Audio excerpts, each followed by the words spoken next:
In the name of Allah, the most beneficent, the most merciful.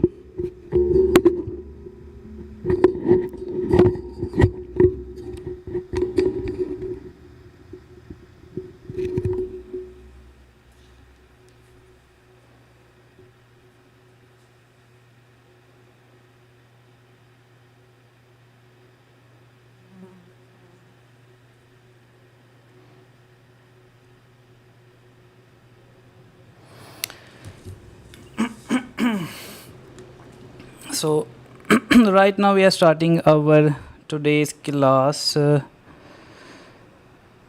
topic is I may disapprove of what you say, but I will defend to the death your right to say.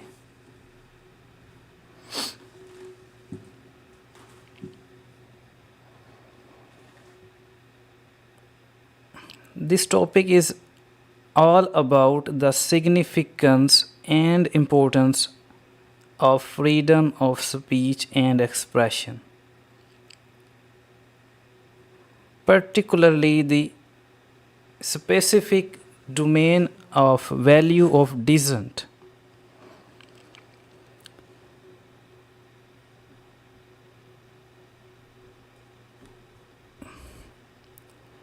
So, our today's class agenda will be on the significance and importance of freedom of expression. So the main elements of it are pivotal role in constitution formulation. It is required also for any amendment to the constitution, and ultimately it leads to the resolving of constitutional crisis.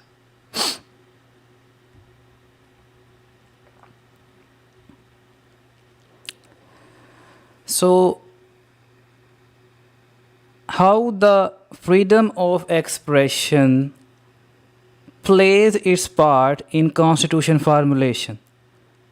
We will further elaborate it by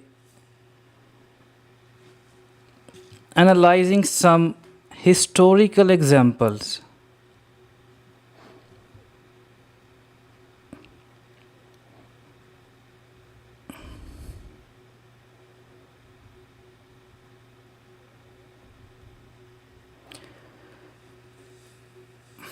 This is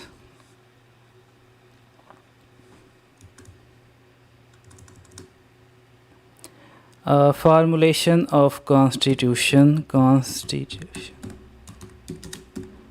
formulation.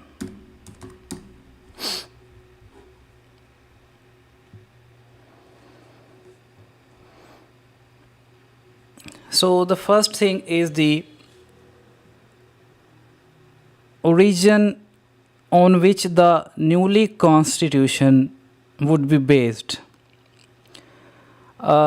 For example, if we take the example of United States of America, when back in 1776, when the United States of America was able to independent from the British rule, the first document of the independence was the Declaration of Independence that was formulated by the then top leaders of the United States, such as Washington and his other fellows. So the United States based initially their constitution on the wording of Declaration of Independence. Means they first depended on their constitution in contrast with the British rule, because during the British era there were stringent laws and coercive establishment For example, the laws of Tea Act, Stamp Act, which requires huge taxation on the tea and legal documents. Furthermore, there were arbitrary arrest and monopoly of the United States of the British rule over the United States of America.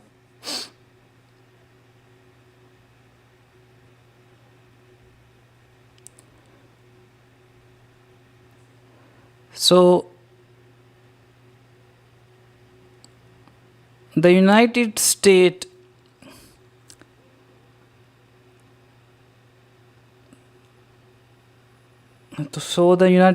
was able to get independence from the British rule. The other example is the Pakistan's independence, India's liberation from British rule. So when Pakistan was established on 1947, so Pakistan has its basis of constitution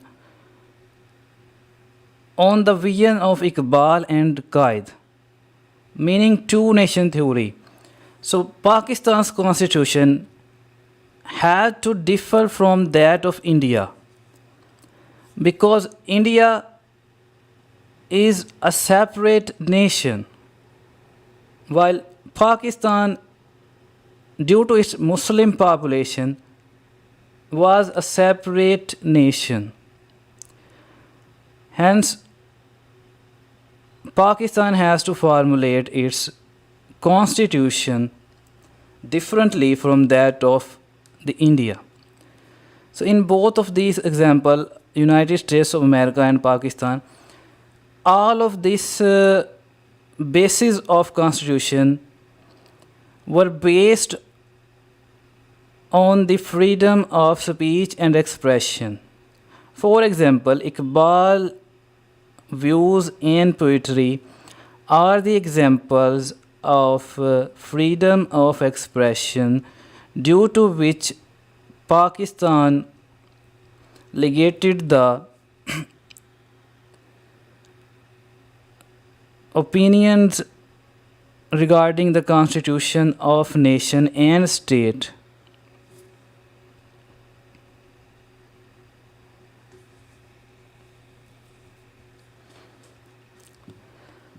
So the next point is constitution formulation. The next point is a social ideology, political ideology.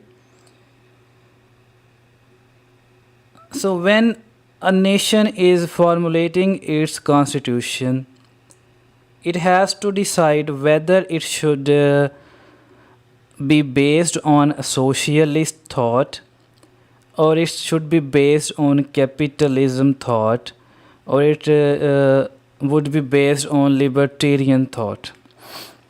So the basic difference between socialism and capitalism can be elaborated by analyzing the examples of China and the West. So the Western culture and their political ideology is largely based on capitalism, meaning their constitution provides the provision for free market, for freedom to conduct business, for the freedom to expand business, and there is no role of government directly into the individual's business.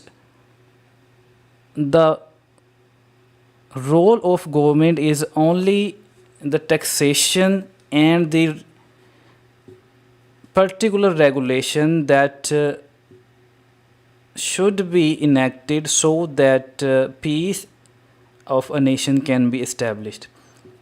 On the other hand, socialism did not allow the individual's business freedom. In socialist thought, government imposed several restrictions on the businesses. For example, regulatory duty, restrictions on exports or imports, and the state-run enterprises. So in China, there are very few private entities. Largely, there are state-run enterprises. For example, Huawei. Huawei is a Chinese state-run large enterprise, and that is the why the US targeted Huawei, because it is a state-run Chinese company. So when a nation is formulating its constitution, it has to decide between which ideology it would be adopted for its future course of action and governance. So all of this socialist or capitalist thought has been derived from the writings and speeches of their respective leaders of the nations. For example, in China, Mao Zedong and Mao thought is the main agency behind their socialist constitution. On the other hand, the Western culture has been derived from the free market of Adam Smith, and further there were many capitalist and libertarian scholars play their role in the formulation of their constitution.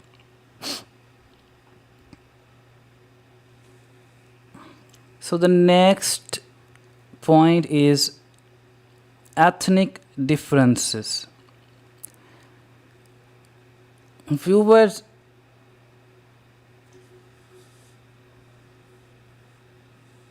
in a nation of diverse culture such as Pakistan, there are present ethnic differences. For example, at the time of independence, Pakistan has diverse population ranging from Bengali, Punjabi, Balochi, Pathan, Sindhi, etc. So all of these have their different cultures, different clothing styles, different languages. So this creates a problem for the formulation of constitution.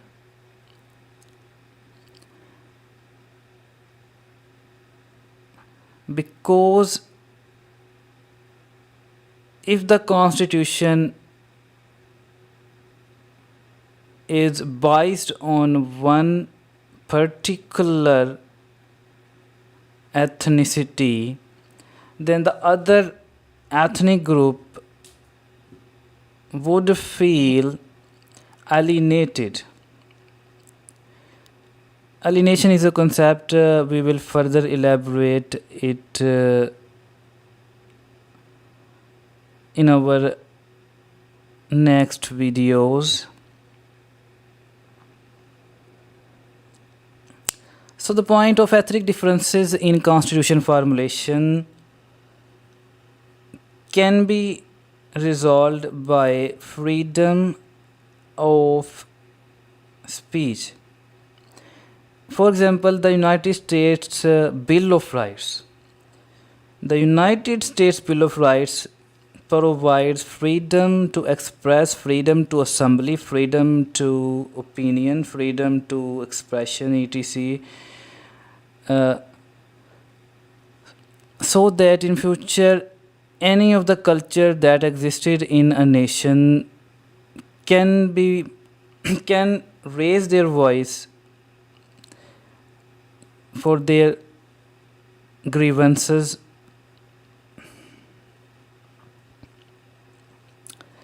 And the next point is the religious differences.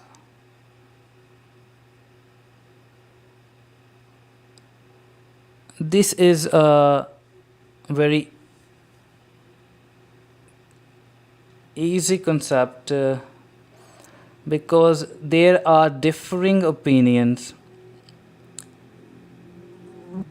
whether a constitution should be based on a liberal or Sharia law. This was an example of the dilemma of constitution of Pakistan historically, because at the time of independence, some leaders of that time argued for the liberal and secular type of constitution, while on the other some were against it, and they wanted to remain strictly into Sharia law. So a constitution has to be flexible enough in order to accommodate both who want to strictly follow Sharia and to the others who want some liberal provision in the constitution.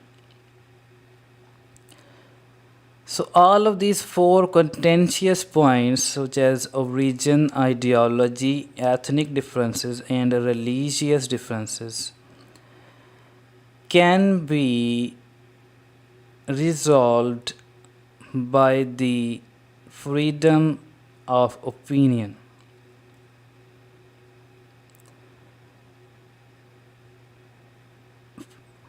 For example, when different people raise their opinion, then the majority through courts or through consensus can arrive at a optimistic and appropriate conclusion in order to resolve the differences in constitution formulation.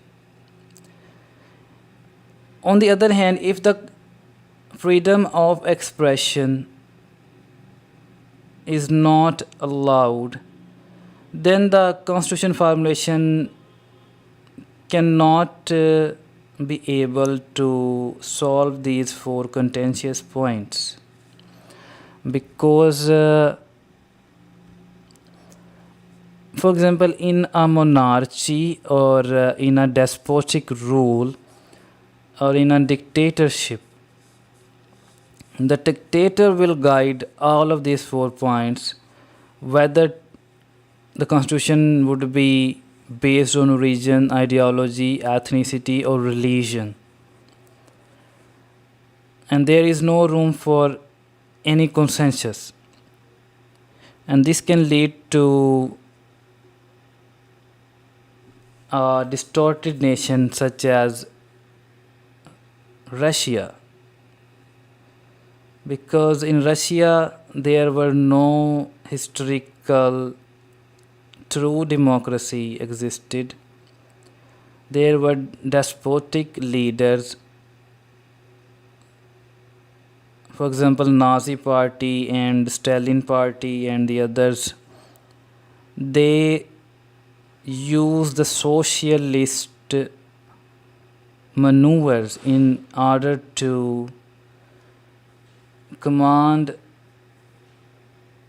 the nation and to prolong and strengthen their rule. The next point of value of freedom of speech we will discuss in our next video tomorrow, inshallah. So subscribe to the channel so that I get motivation and continue to upload the videos related to the CSS